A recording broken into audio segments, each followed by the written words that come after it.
Hello and welcome back to English for You. I'm Seb. And I'm Mike. And we are still talking about this fantastic futuristic world, the world of steampunk, aren't we? That's right. It's imagining science fiction, but sort of with a foot in the past. So imagine that technology kind of stopped around the Victorian era with steam-powered trains and big ships like the Titanic, that kind of thing. No plastic, very few, no computer chips and microchips and stuff like that. So computers, but not like the ones we have today, ones that were powered by steam and little mechanical elements like an old clock or something like that. People dressing in Victorian-style fashions, long gowns and top hats, but with a modern twist.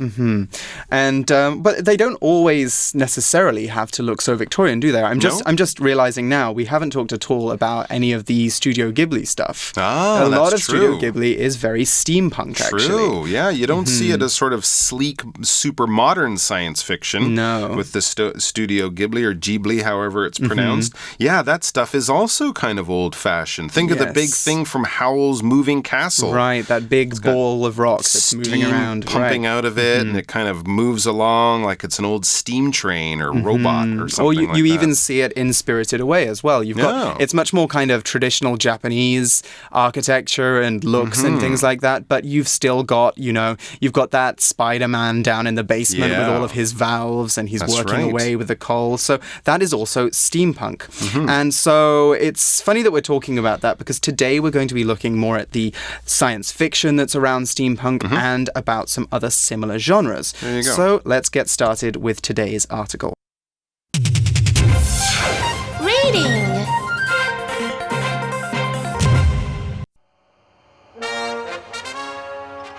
A Past and Future World. The Dream of Steampunk. The technology of steampunk began in early science fiction. One writer who was famous for this was Jules Verne. His adventure books like The Steam House and 20,000 Leagues Under the Sea paved the way for other science fiction authors. In 1990, William Gibson and Bruce Sterling's book The Difference Engine introduced the word steampunk and its retro-futuristic ideas to the world. Today, steampunk also makes appearances in games and movies. The BioShock video games feature dark steampunk cities under the sea or in the sky.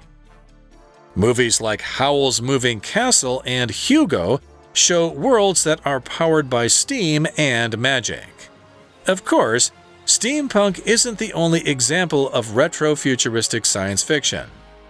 Dieselpunk comes from the diesel technology of the 1920s to 1940s. Atompunk shows people's use and fear of nuclear power after World War II. The newest, though, is silkpunk. This combines ancient Chinese history with advanced technology. People love these stories because they let us glimpse the past and also imagine a different kind of future. Okay, so we're back with day 2, and our article begins like this. All right. The technology of steampunk began in early science fiction.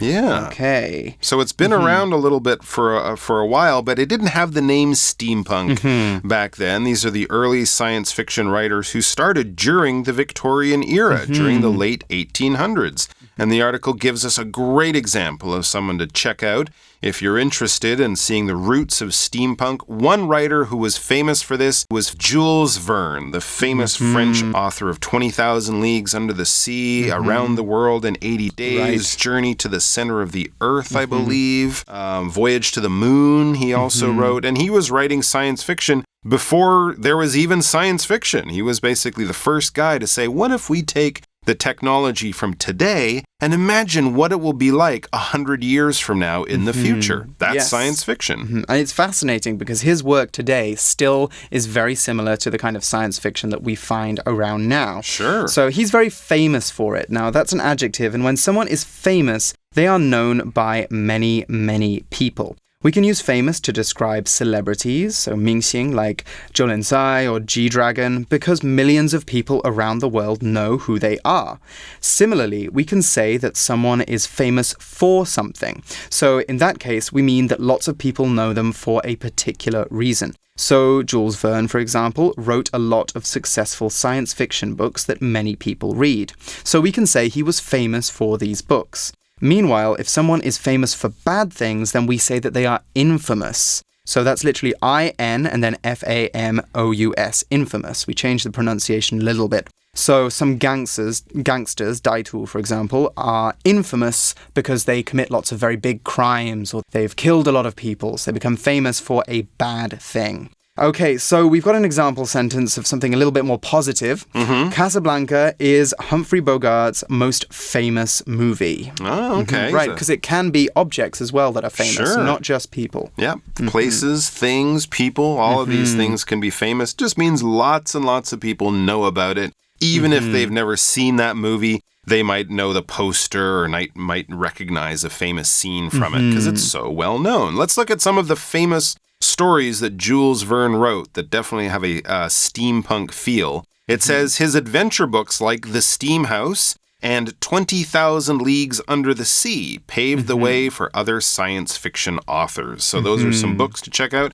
I would also recommend the 1950s Disney film of 20,000 Leagues Under the Sea. It's in color. Disney did that. Yeah, it's in color, so don't be too afraid of it. It's still a great book. And just the design of the submarine. It's about a mad professor scientist type guy who creates a submarine. It's very much a steampunk style of submarine. I think I've seen it on television here. Do you think that could be connected to BioShock? Classic movie channels. I would say there's definitely a connection there in terms of how it looks. But anyways, these stories of Jules Verne paved the way for other science fiction authors. When we say something paves the way for, it could be a person or it could be a thing. It's kind of one of the most original ones. One of the ones that did it first, and many others copied it or did something similar afterwards. So we're talking about someone who's an original person, a creator, a groundbreaker. Often they did something that made it easier for people to do things afterwards. They were the one who kind of changed people's minds or introduced them in a way. But it was someone who definitely we need to show respect to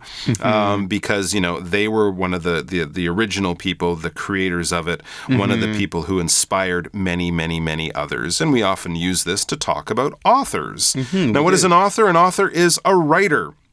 Someone who puts words on paper or, types words into a computer these days. Now, we're not really talking about a writer for a newspaper or magazine. That would be a journalist or a reporter. An author is someone who writes books, and usually books that people will read for entertainment or something like that. It could be a school book, but generally when we think of authors, we think of famous writers of plays. Maybe we could call someone who writes plays a playwright. Or an author, but an author is someone who will write books that a lot of people will read and be entertained by. For example, here's Suzanne Collins is the author of the popular Hunger Games books.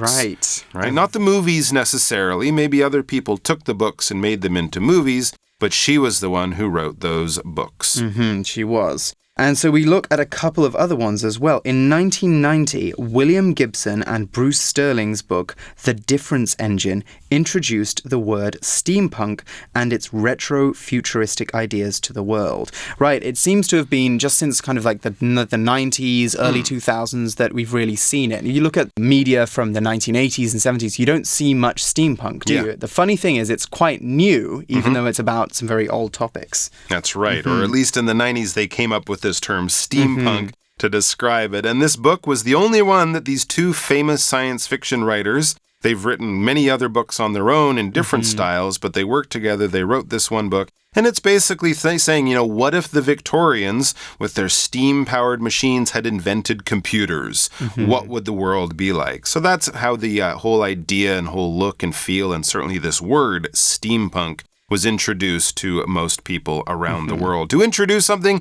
is to show it, to explain it, to bring it up, to create it for the first time. All right? You're the one who maybe didn't create it, but you're certainly the one who made it well known, made it popular. and brought a lot of attention to it. For example, we could say the tour guide will introduce us to the history of old Shanghai. Okay, so this tour guide isn't necessarily an expert in something. They're not the person who wrote all the great books about Shanghai history, but they're the one who's going to sort of open the door and give us the basic information. They know the facts. That's right. They're going to sort of enlighten us and bring our first sort of knowledge about it to us. Right.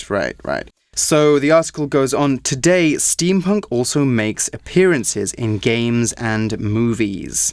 Okay, so yeah, we've been talking a lot about BioShock, but there are lots of other... Oh, well, before we talk about the other ones, we are actually going to talk about BioShock in this article. Yeah, it says the BioShock video games feature dark steampunk cities under the sea or in the sky. All right, so in the first two games, BioShock 1 and 2, you're in a dark steampunk city under the sea, a city that's powered by steam and energy like that with not so many like computers and stuff. And then I think BioShock Infinite was the third one. That's the one I really want to play. Yeah, that's a cool one too. And that's in the sky, so it's a bit more about like giant balloons, giant zeppelins and things like that. Yes. So they're all very interesting. Definitely science fiction, definitely a lot of action. You're running around shooting stuff. But your guns are powered by steam and other older technology. So it gives you a good steampunk feeling to it with lots of different features of steampunk in the games. Yes, a lot of different features.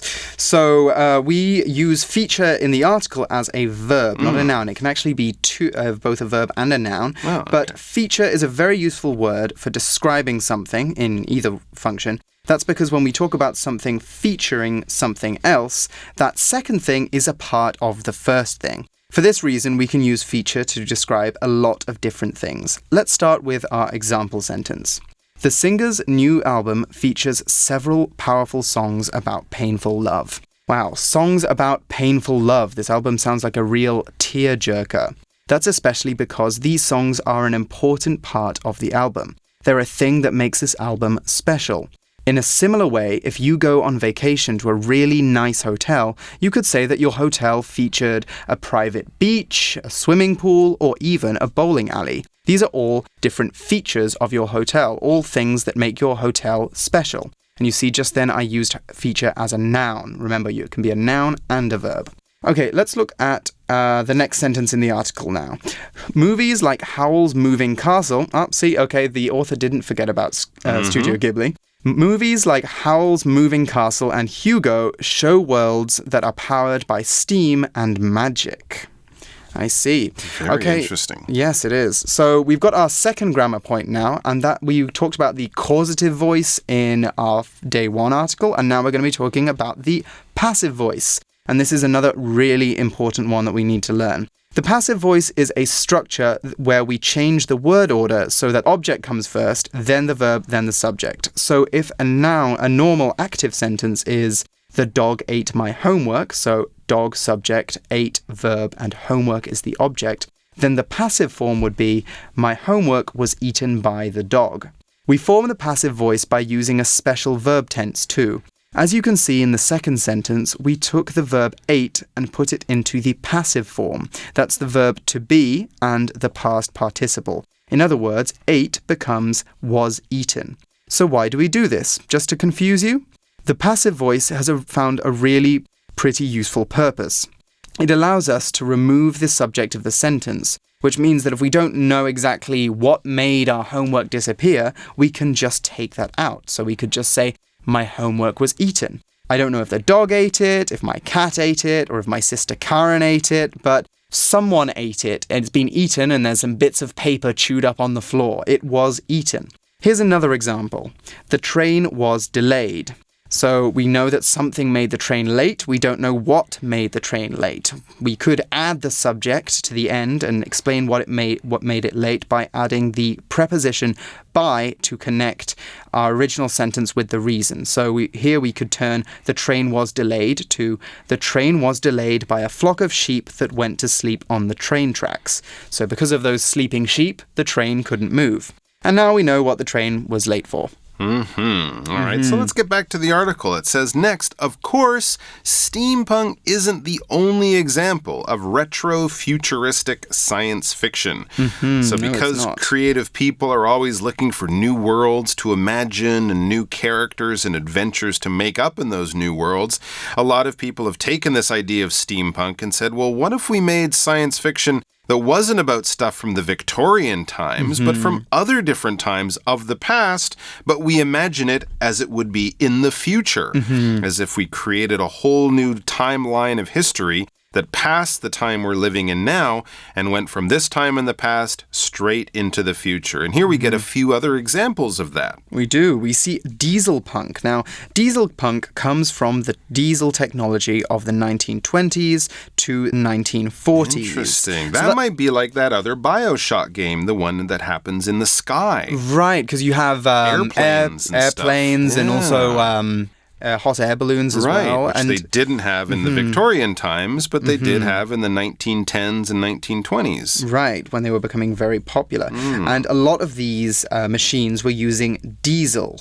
That's right. And what is diesel? Diesel is basically another type of gas, another type of petrol. It's basically used in things today like trucks and large vehicles. If you go to a gas station, most of you are driving a car, or a scooter will use gas or petrol. But if you're driving something bigger, certain types of cars will use it. I know like Volvo often has like diesel-powered cars. And big trucks and things like that, they will be powered by diesel. It's just another type of gas. Basically. Yeah.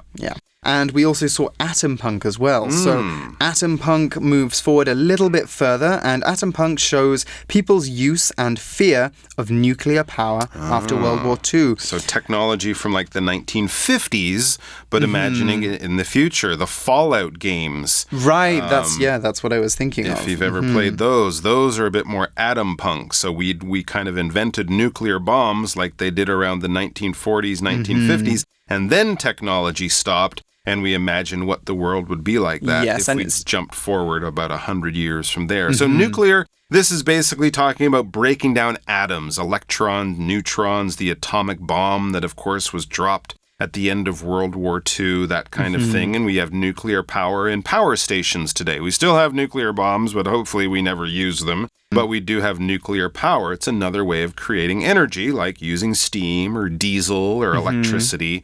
Or something like that. So those are some, using basically technology from the last 100 years at different points and imagining how the world would be if we just jumped forward from that point into the future. But there's another one that is really interesting here. Yes, that's even newer. The newest, though, is silk punk. Yeah, I'd never heard of that until I had not, but actually I think especially with mobile games and video games here in Asia, silk punk is very, very popular. And specifically kind of in the last 5 to 10 years, I think is when silk punk has really been exploding. Interesting. So what's special about silk punk? Well, the article says, this combines ancient Chinese history with advanced technology.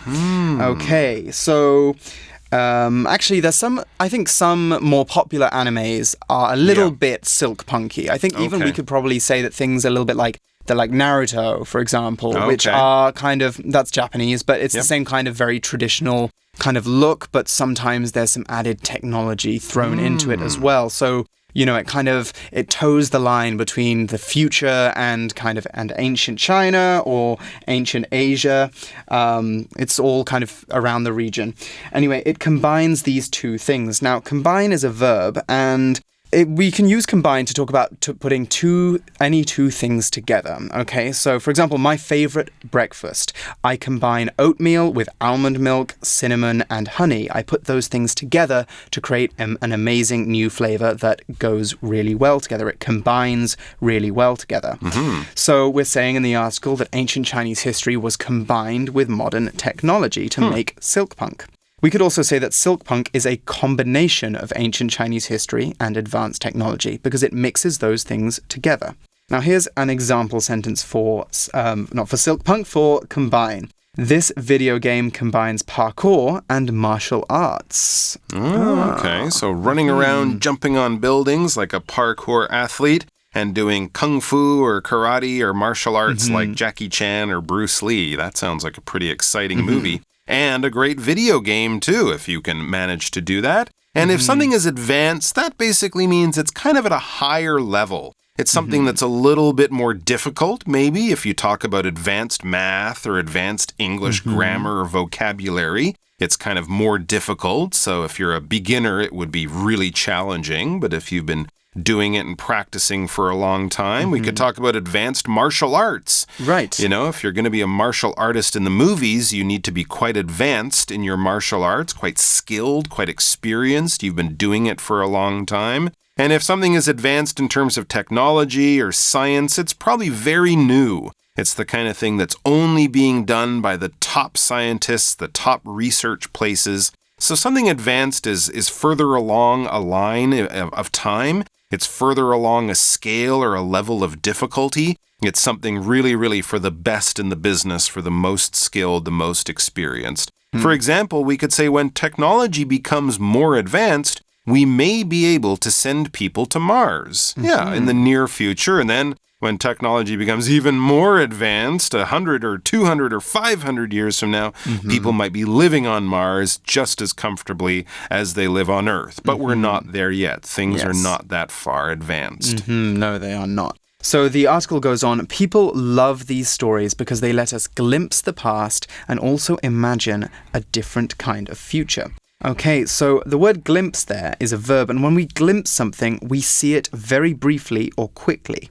If you glimpse a celebrity walking from their hotel to their car, you don't watch them for several minutes. You don't stare at them. You just spot them for a moment. 1 second they're leaving the hotel, and then the next second they're gone. You just glimpsed them leaving. Importantly, we never glimpse things on purpose. They happen without us realizing. You know, we're looking to cross the street, and that's when we see the celebrity. It's like, oh, wow, okay, that person's over there. I glimpsed them. Like this example sentence. Years after they broke up, Brandon glimpsed his first love getting into a plane at the airport, but that was the only time that he ever saw her again. Oh, wow. Very dramatic. It is very dramatic. Very dramatic. Okay, and it looks like our glimpse of the past and the future is coming to an end now, because this is the end of our Day 2 article. So let's go forward now to our For You Chat question and talk a little bit more about the science fiction behind steampunk.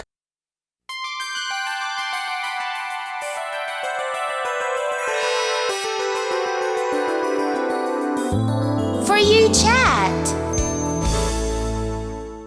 Okay, so our chat question for today is, what type of science fiction do you like most? How is it different from steampunk? Ah, interesting. Well, actually, my favorite style or genre of science fiction is cyberpunk. I mentioned that yesterday. It's kind of combining 80s technology with very modern technology where people and computers have sort of been united. So think of things like The Matrix. That's fairly cyberpunkish as a movie, or something like the Blade Runner movies from either the 80s or the more recent ones. Robots live among humans. People have sort of become part robots. Think about people with computers in their brains to make them smarter, faster, stronger, things like that. There's a cool style to it. It's not a very positive one because the world is usually dark and rainy and steamy. Not steampunk steamy, but sort of dark and, things are not going so well, but it's got a great look to it. And Japan, Japan has a lot of elements of cyberpunk that you might see when you go there, look at the movies and comic books. And the funny thing is, we talked about William Gibson. He and Bruce Sterling wrote that steampunk book, The Difference Engine. William Gibson actually is the writer who invented or sort of came up with the cyberpunk style. So I think because his name was associated with the Difference Engine, people stuck that punk term in there because it was kind of taking things and making them kind of cool in a slightly rock and roll kind of way, but still having a lot of interest about technology and what's possible in the future. Yeah, I think for me it would probably be in between steampunk and dieselpunk, because I'm mostly more of a a gamer than somebody who reads science fiction literature. There's so much science fiction, it's hard to pick and read it all, Yeah, and I was reading this article for the first time and I was thinking about BioShock the whole time. Okay. But just as you pointed out, it's kind of more of a diesel punk than it is a steampunk. A little bit, yeah. A little bit more. And I think another game which I'm a huge fan of is, I don't know if you've heard of the Dishonored franchise. Oh, sure, yeah. That's also very steampunk. It is. That one's a little bit more mechanical, so it's a little bit more steampunk. But I think now especially there's more and more games which are kind of playing off this science fiction and horror kind of mix. Right. And that works in very well with steampunk because it's very gothic. It's kind of got that dark aspect to it that you might not see in Cyberpunk, for example. Right. Yes, it's not kind of got the same... And the clothes are better. Right, and the clothes are better. It's all about the looks. The clothes are much better. Yes. Okay, well, that's all the time that we have to discuss our favorite types of science fiction. Why don't you guys talk about it now? I'm sure you know a lot more about the silk punk that's coming out at the moment, so why don't you begin by discussing that? Anyway, we will join you again soon to talk about more interesting topics. But for English for You, I'm Seb. And I'm Mike. And we'll catch you again next time. Bye-bye. Take care. A past and future world. The dream of steampunk. The technology of steampunk began in early science fiction. One writer who was famous for this was Jules Verne. His adventure books like The Steam House and 20,000 Leagues Under the Sea paved the way for other science fiction authors. In 1990, William Gibson and Bruce Sterling's book The Difference Engine introduced the word steampunk and its retro-futuristic ideas to the world. Today, steampunk also makes appearances in games and movies. The BioShock video games feature dark steampunk cities under the sea or in the sky. Movies like Howl's Moving Castle and Hugo show worlds that are powered by steam and magic. Of course, steampunk isn't the only example of retro-futuristic science fiction. Dieselpunk comes from the diesel technology of the 1920s to 1940s. Atompunk shows people's use and fear of nuclear power after World War II. The newest, though, is silkpunk. This combines ancient Chinese history with advanced technology. People love these stories because they let us glimpse the past and also imagine a different kind of future.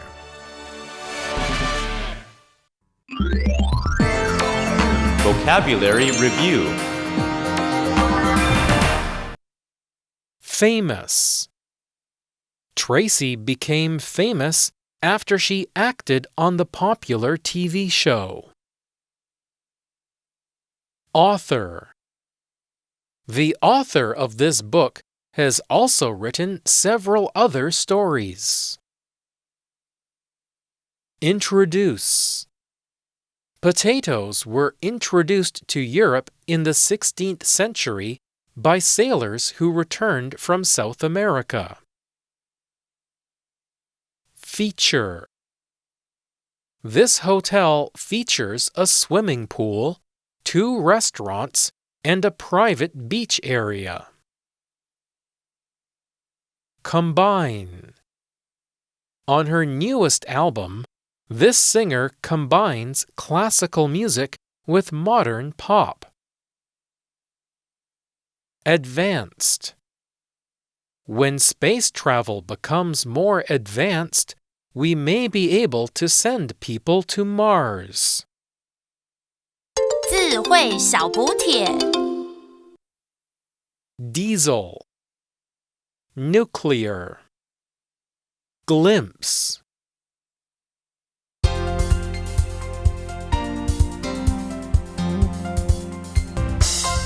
以上节目是由活用空中美语制作，活用空中美语杂志，请洽询全国各大书店。如欲索取试听教材，请来电02-2364-4000 02-2364-4000，或上网查询，网址是 www.english4u.net www.english4u.net